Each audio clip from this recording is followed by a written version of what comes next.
The information provided is not a substitute for legal and other professional advice where the facts and circumstances warrant. People should always consult their own legal or other professional advisors and discuss the facts and circumstances that apply to their specific circumstances. The information shared on Ask the Landlord is for educational purposes only.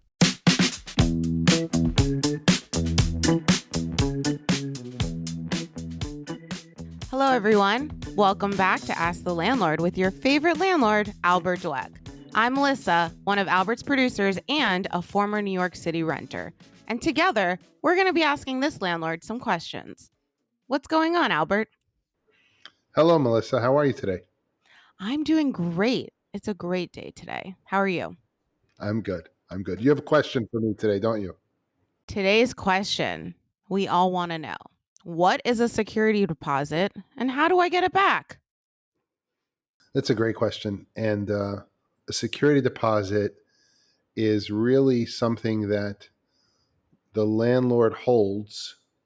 You when you move into an apartment, the landlord wants to know that they're covered for damages in excess of normal wear and tear to your apartment. So usually your lease will have some agreed to language with respect to what you can or can't do or what condition you need to leave the apartment in. But sometimes things happen and people do certain things that require a landlord to make above and beyond repairs, or sometimes there are damages that uh, uh, things get damaged that are by the fault of the tenant.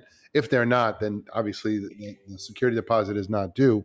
But very often, sometimes there are damages that are done by the tenant, and not repaired when they move out, that require the landlord to hold some or take some of the security deposit, and those should be well documented before you sign the lease. When you sign the lease, the landlord should give you a schedule of, hey, these are the prices of the things that we would deduct from your security deposit if and when we need to, or these are the types of things that we would deduct from your security deposit. Otherwise, you'd get your security deposit back within 2 weeks or 30 days of your moving out. When you move out, the landlord would do an inspection of your apartment to see that it's in good condition, or the condition that's acceptable, as per your lease, and then they need to return the security deposit quickly. Your security deposit needs to be kept in a separate account, or the landlord needs to show you that he or she has the security deposit on hand for you, as you ask for it. And then very often people ask me, so the security deposit usually, and it depends on where you live. In New York City, you can't get any more than a month's rent for security deposit. So let's say your rent is $2,000, the security deposit is $2,000. So very often when you move in, you pay first month's rent and a month's security. Um, Landlords, before the laws changed recently, were charging more of a security deposit. So New York City limited that, and they also said now that it has to be returned quickly within a couple of weeks. And it differs in different municipalities, different cities, as to how much security deposit can be charged, how quickly it needs to be returned, and what can be deducted, etc. So those are really important things. And then also, for us as a landlord, I'll tell you something that's really interesting that's come up in recent years, is that very often, most often, here's what happens. You move into an apartment, you pay your first month's rent, you pay a security deposit. Good. So the landlord has a security deposit sitting in a bank account for your whole lease. Well, let's say you live there 2-3 years. So this guy, you have your security deposit, it's in this bank account, and it doesn't do you any good by being in this bank account because it really doesn't earn interest. And it doesn't do the landlord any good because it just sits in his bank account. Okay. So and then very most often, it gets returned to you in full when you move out, because you took a good care of the apartment, or if you did any changes to the apartment, you return them to the condition at which you found them, or you started with, or was ever agreed to in the lease, and you get them back, and you're like, oh, okay. So it doesn't get used. It's like a sitting thing. So a lot of companies now that started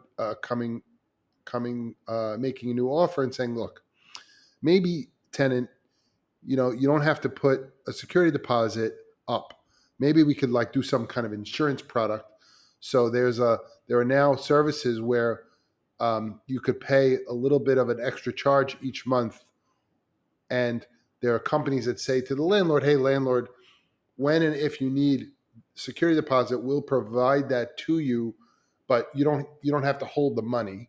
It's basically an insurance policy for the security deposit, instead of the landlord holding the security deposit, and instead of the tenant paying the security deposit. So now there's this new thing where um, you can move into an apartment without a security deposit, but everyone has the benefit of the, let's say, the insurance of that money. And does the landlord ask the renter, do you want to do this, or is it the landlord's decision?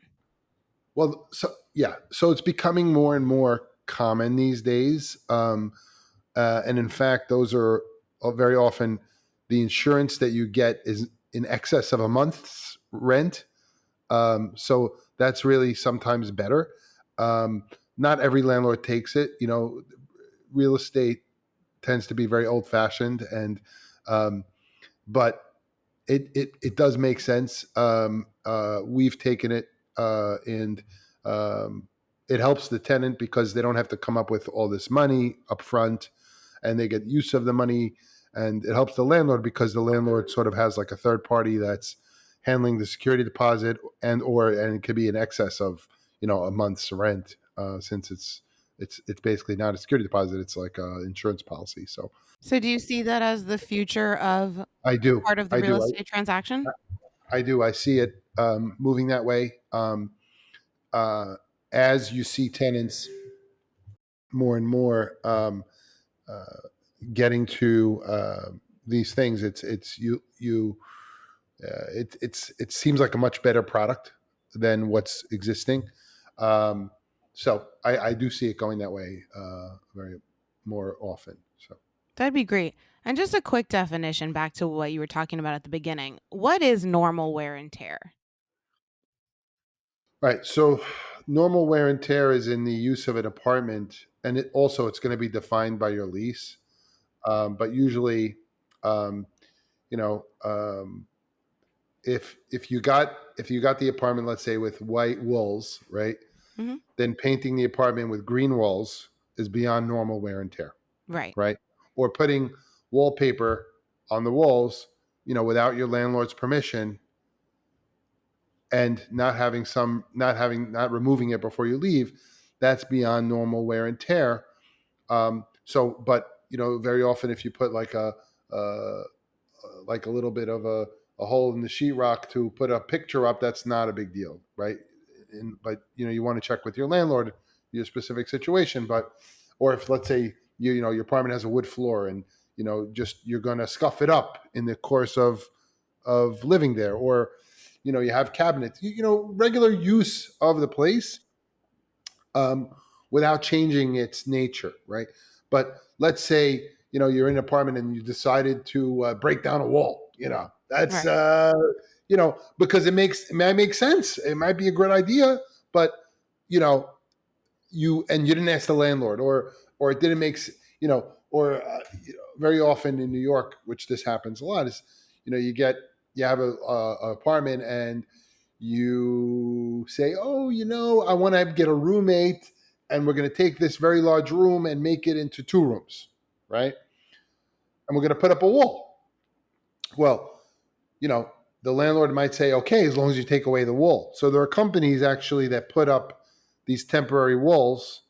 They're called pressurized walls, and putting it up is not extremely expensive in the scheme of a long lease, but you want to make sure that you get the landlord's approval if you're going to leave it up, or you have to take it down. So you see, that's not normal wear and tear. Right. Does that make sense? Of course. So that really explains it. I think that's a good introduction to security deposits, why they exist, what's the future for them. I think that's really important, and it shows it's Another exciting. point about security deposits, it's not only for damages, Mm, it's also a little bit of protection for the landlord if the resident doesn't pay the rent, right? So if the resident's behind, the landlord does have a right to apply the security deposit to the arrears.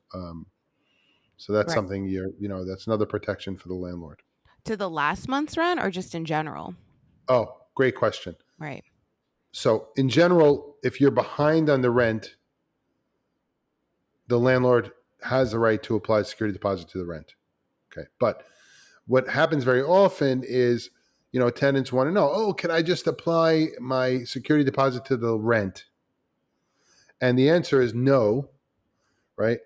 During COVID, obviously there was some special law that was passed where the government said landlords can have to allow their tenants, if they want, to apply security deposit to the rent in a way to help tenants and landlords with sort of getting through that very difficult time, and that was unprecedented. However, under normal circumstances, you can't use your security deposit for your rent, your last month's rent, or anything like that. Obviously, without your landlord's permission. If you want, you could always tell your landlord, "Hey, and I've had this. Someone comes to me and says, "Hey, Al, my apartment's in great condition, and I'd like to use my security deposit against my last month's rent. Is that okay? Come take a look." That happens. Wow. That you can do You with heard the it here, landlord. people. Yeah, that's with the landlord's permission, though. You'll have to ask them. No, that's a great option. I wish I knew that. Most often, though, so this goes back to, many times I get these questions from residents, and they go, "Oh, I want this," from my landlord. And what I say is, there's a powerful way to make things happen for yourself. One is to make a request, which is just simply asking the landlord for something, but there's a much more powerful way to do it, which is making an offer, right? So when you make an offer, you say, "How about I'll do this for you, and you'll do that for me." So what does the landlord care about at the end of your lease? Well, the landlord wants to rent it quickly, and he or she cares that it's in good condition. So, so if you have a request to say, "Hey, Mr. Landlord, can I use my last month's rent towards my security deposit?" That's just a request. But you go to the landlord and say, "Hey, I'd like to use my last month's rent, my security deposit for my last month's rent. How about you come into my apartment, take a look and see it's in good condition so that you don't have an issue. Obviously, my rent will be paid up to date, and you'll be able to show my apartment, let's say, to people in advance of me leaving, or take pictures so that you could market it in advance so you have very little downtime." I think you'll find that landlords be very receptive to those kinds of things, as opposed to just saying, "Can I just use my last month's rent against my security deposit against my last month's rent?" Yeah, I think that's a great answer. As someone told me once, if you don't ask, you don't get. And I think that coincides with the point of this podcast, which is asking the landlord these questions. So it just makes a better renting experience overall. We're bridging the gap. Agreed. But one of the things I wanted you to get there, Melissa, was that it's not about asking; it's more about offering. Mm, What can I offer the landlord, or what can I offer in exchange for what I want to get for hmm myself? And I agree. So first, definitely speak up and think about what I can offer. hmm So yeah, I'd like the landlord to do this, provided I do this. So you'll get much more if you can offer something. That's a great point. So offering is really important in this situation. Mm-hmm. Mm-hmm. All right. So Yep. thank you so much, Albert. You answered those questions brilliantly. We really appreciate it. And we will see you next time. Thank you. For more episodes, please subscribe to Ask the Landlord on your favorite podcast platform. We'd appreciate it if you left a review on Apple Podcasts. If you'd like to watch the show, check out our Ask the Landlord YouTube channel. If you have a question for Albert, feel free to contact him on Instagram at Ask the Landlord and check out his TikTok at Ask the Landlord. Bridging the gap between landlords and tenants, this has been Ask the Landlord. Thanks for listening.